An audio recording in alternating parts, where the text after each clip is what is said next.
Thank you, Madam Chair. Good morning. And yes, indeed, I move to strike the last word. And let me just say at the outset, I appreciate the goal of this bill, which is to increase financial inclusion in underserved areas. I represent some of those underserved areas in central and eastern Kentucky. This is a goal we all share, I might add. And let me just, at the outset, also just give a tip of the hat to the credit unions who are uniquely situated to provide that financial inclusion.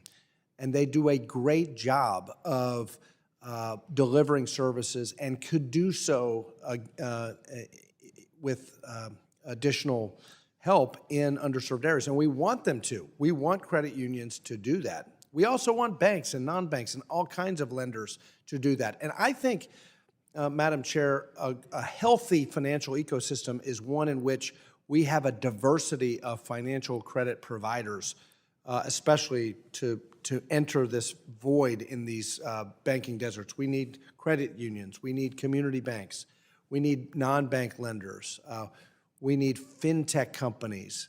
We need all kinds of lenders and credit providers to go into these underserved areas and help the people there reach their financial independence. However, it is not clear to me for the need for this particular bill, and I would just note for the Republican witness that you pointed out from the Competitive Enterprise Institute, the mission of the Competitive Enterprise Institute is competition. But when we talk about a diverse financial ecosystem, what we want is a level playing field. And let's face it, my friends who are in the credit union industry, they have an advantage. And their advantage is that they don't pay taxes. They're a tax-exempt organization. The Farm Credit system, by the way, is really, in my district at least, Farm Credit, which is also tax-exempt, they're really the primary credit providers in these underserved areas, not credit unions. It's the Farm Credit system. But we need them all. We need a diversity. This bill, however, creates a new application for federal credit unions to expand their field of membership to include underserved areas, and the bill doesn't specify that a credit union would need to actually serve low and moderate income people within the underserved areas, and that's one of the problems that I have with the bill. So before expanding the reach of federal credit unions, we should be looking at the effectiveness of the current framework. For example, multiple common bond credit unions may already reach underserved communities regardless of geographic location, but with limitations on certain rural areas. In contrast, this bill would give larger, more prosperous credit unions preferential treatment in underserved areas at the expense of other community financial institutions and rural banks. In my district, most of these communities are served by Farm Credit or rural banks. Or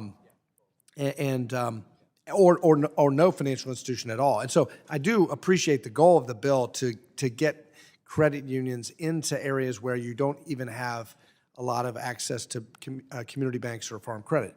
In addition, this bill would exempt loans made by credit unions to businesses in underserved areas from the credit union member business lending cap.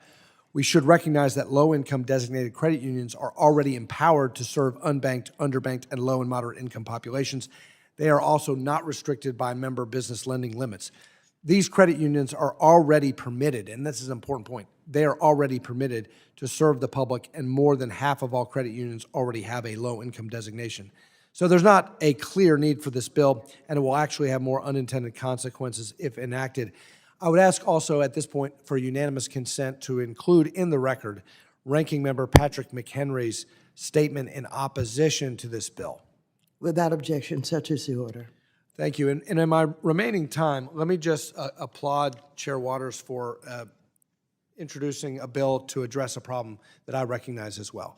And that is that we do have banking deserts. We have underserved populations.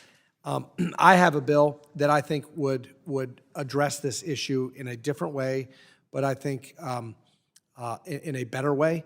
The title of this bill that Chair Waters has introduced is the Expanding Financial Access for Underserved Communities Act. I agree with the goal of this bill, and I agree with Chair Waters. We do need to expand financial access to Underserved Communities Act. My bill, and Mr. Auchincloss has talked about this and has introduced a similar approach. My bill is called the Promoting Access to Capital in Underbanked Communities Act.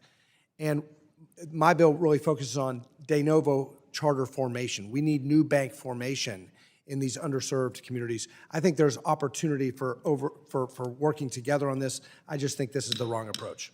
Yield back. Thank you.